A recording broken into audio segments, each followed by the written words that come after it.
One of the most fundamental things that we're going to want to know about chemical reactions is how much. That is to say, how much of the reactants are used up, how many of the products are produced.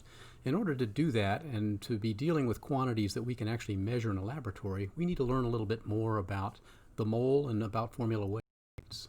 Our learning goals for this will be converting quantities between microscopic, that is molecular scale, and macroscopic scale, which would be what we can measure in the lab.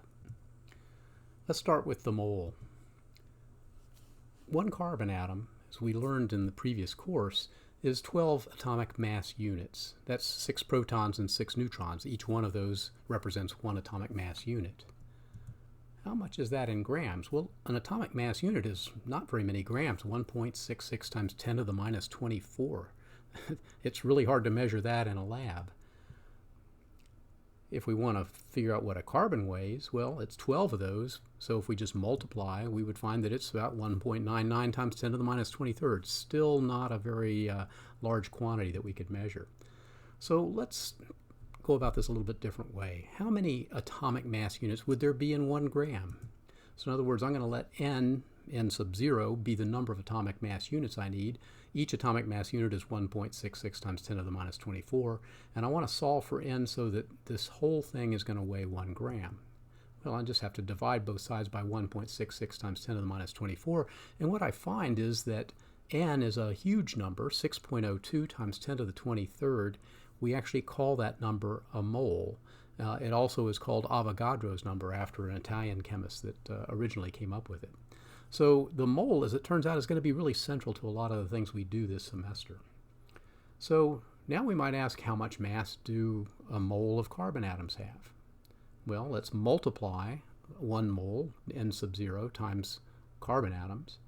Okay, each carbon atom is 12 atomic mass units, so n 0 times that. Now I'm going to readjust these quantities a little bit and write 12 AMUs as 12 times 1 AMU, because now I can gather the 1 AMU and the n sub 0 together. And I already know that that's equal to a gram, so it tells me that 1 mole of carbon atoms is going to equal 12 grams. So what we have here actually is a magic conversion factor. As long as we're talking about moles of quantities, we can now take those numbers that we've been treating as molecular weights and atomic masses and convert them to grams. As long as we have a mole, we have grams. If we only have individual particles, then we don't have very much at all. We have 10 to the minus 23rd grams.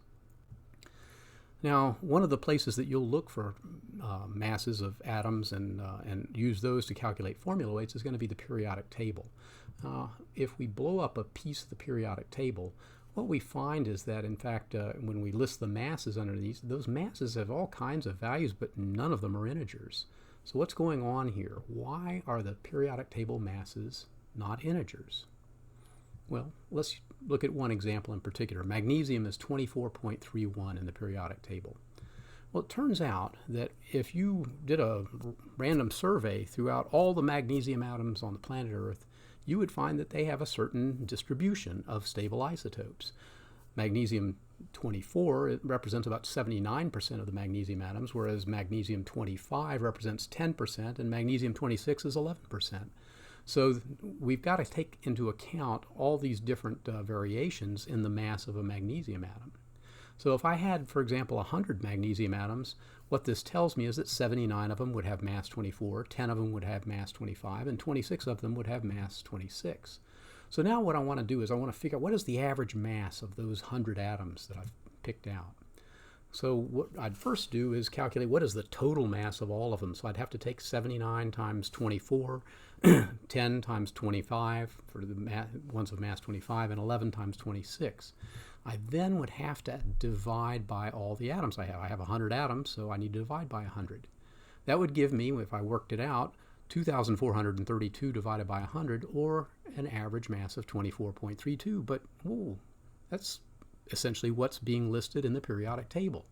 So basically, the periodic table is simply listing the average masses when you average over all of the stable isotopes that are available. And if an isotope doesn't occur in great quantity, it probably doesn't contribute much to the average mass. But something like magnesium has 3 that contribute to that, so it has a very non-integer mass. So with these atomic masses now averaged for isotopic abundance, we're prepared to now calculate the formula weights, that is, the molecular weights of various molecules. The molecular weight is just the sum of the atomic masses, and the periodic table has already done the hard work for us by accounting for the isotopic abundance. So all we have to do is add up the values that we read right off the periodic table. So let's do a couple of examples: carbon dioxide and methane. In carbon dioxide, we have one carbon atom and two oxygen atoms. Carbon has a mass of 12.01 and oxygen a mass of 16, so that will end up being a total, when we add it together, of 44.01. When we do the same thing for methane, now we also have hydrogen, which isn't shown up here, but it has a mass of 1.01. There are four of them, so when we add it together with the carbon, we end up with a total mass of 16.05. So these are the molecular weights that you're going to be expected to use when you work problems in this course. You need to look at the periodic table, tally up the atoms, add them together to get the correct molecular mass down to the hundredths place. So I hope this is cleared up what those masses are for, and that you can use this now to good effect when you work problems.